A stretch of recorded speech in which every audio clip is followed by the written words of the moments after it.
Galaxy S2, which we have for Sprint, T-Mobile, and AT&T. Here in my hand, I've got the Sprint version, which is the Galaxy S2 Epic 4G Touch. As you can see, it is a very thin phone. On every network, it's going to be the thinnest smartphone that you can buy on that network. So this is the thinnest smartphone that you can get on Sprint's 4G network. It uses our nice Super AMOLED Plus display. Inside it has a 1.2 gigahertz Samsung Exynos dual-core processor, which is very, very fast. I've personally benchmarked these phones, and they are faster than any other phone I've ever benchmarked before. It uses the new TouchWiz interface, which has some really cool features, including here's some resizable widgets.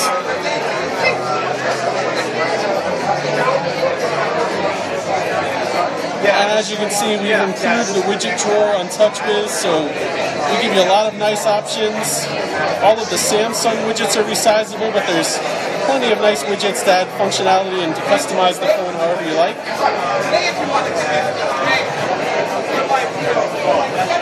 So basically, it's been an improvement from the Galaxy S1. This is a dramatic improvement over anything we've had out before, especially the Galaxy S. The Galaxy S was a great phone, but this is really a superior phone in every way. So it's a worthy successor. Absolutely. You've got an 8-megapixel camera around back. It also shoots 1080p video. I'll give you a taste of the camera interface. And it shoots 1080p video at the high profile setting, which is very close to what you'd expect from, say, a Blu-ray video or something like that. One of my favorite features is that you can actually customize the camera interface to add your own shortcuts. So if you're someone who likes to switch focal modes a lot like I do, that's quite interesting. Jump right in there. That's very neat. So it's basically like swapping things out on the fly. Absolutely, you can customize just about everything on this phone. Power of The Android. phone it's got our Keys Air software. What Keys Air does is it generates a web page from the phone so that any computer that you have or any tablet with a web browser, you can access all the contents of the phone, like your contacts, your text messages, your music, your videos, your ringtones, your photos. And you don't need a specialized app for that. You can just access it from anything with a web browser and adjust the phone that way. Download all your content or upload content to the phone from any computer.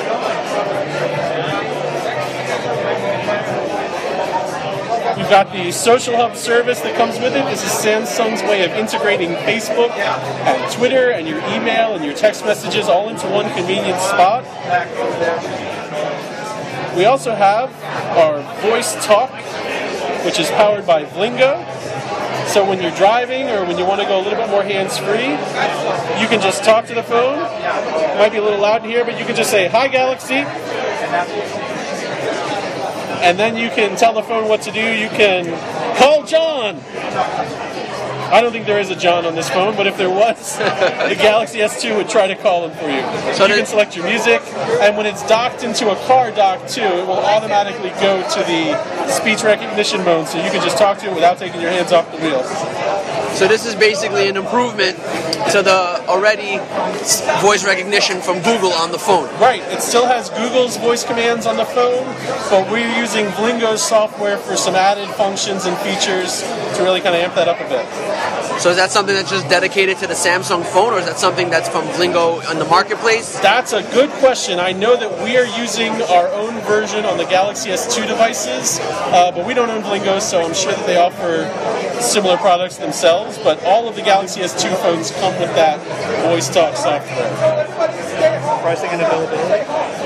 Right now, the Sprint version, which you see here, is going to be available on September 16th.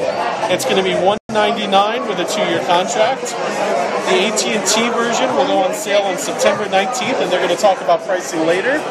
And the T-Mobile version should be available sometime this fall, but they haven't talked about specific pricing or availability details yet. Now you were saying that all three devices are pretty much the same, just two of them have different screen sizes and one is different.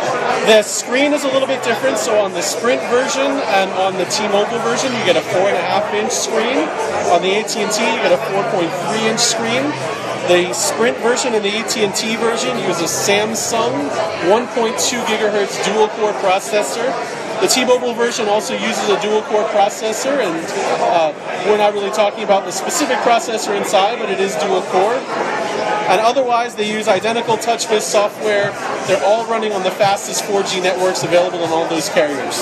Now, can you do a comparison? Can you hold the Sprint one and the AT&T one together? Sure thing. Just to kind of show the differences. I happen to have one here. So they're basically running all the same software. It looks all the same, pretty much just specific applications from the carrier. Exactly. Unfortunately, my AT&T model right here isn't powered on, but you can still get a difference in the screen size. The AT&T is a little bit smaller. They're both very thin. I haven't compared the two, but I believe that they're very comparable in thinness. The designs are slightly different, but still retain that Galaxy S2 look and feel. Cameras are exactly the same on both, so they both have, all of these models have the 8 megapixel camera, the 1080p high profile video recording, the front facing, I believe that's a 2 megapixel camera. And all of them will have 2.0? On the front, yep.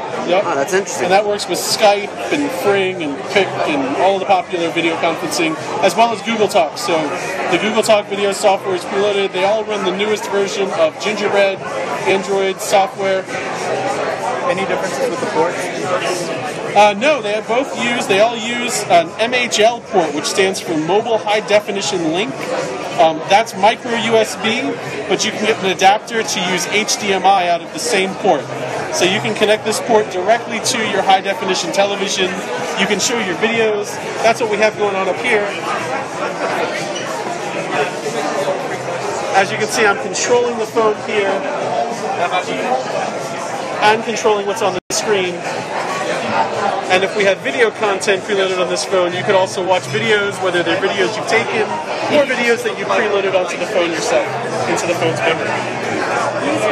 So here's the AT&T version.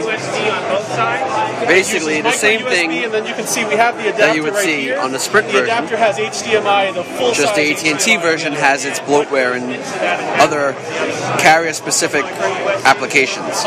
It's micro USB into the phone, that's the male end, and then the female end is HDMI. Very thin, It sleek. is full HDMI, so you don't need a special cable for that. Any HDMI works just fine. That looks like a micro USB adapter. Right. There's the There Sprint is one. The adapter needs some extra power, so you need an extra micro USB power adapter to go into the MHL. That's why you see two micro There's the USB ports. AT&T, and there's the Sprint The version. port that's getting As you said before, Not really my specialty. they look different on the back, with the Sprint one WebEx works having a little bit of a different bottom, but I would advise finding something less of a lip. I believe the AT&T version has micro a little USB more of a coming lip. out on the cable to the MHL adapter. AT&T version, and this is the Micro Sprint USB, version. right? Yep. Goes into the. So here's the MHL adapter. This you can't pull out. Yep. Now, if you had an MHL TV, I think MHL is just the conversion between micro USB and HDMI. I think the TV is always just going to need an HDMI port. So you don't need anything special on the TV no, side. something in the TV, but an MHL HDMI port on the TV is full-size HDMI. You might know more about this than I do. I thought it was the same HDMI port. I thought it works with just the same HDMI as You need anything something else. in the TV too, because that HDMI port on the TV will charge and run. Yep. So there's something in there. We've hit the limits of my knowledge, but I know who to ask if we want more details on that. Who would that be? I just want to say thank you for your time Sure, thank you very and much. My giving pleasure. us this video. Yeah, Thank you very much. thank you. Enjoy. And this is Vito for Androinica.com. Talk to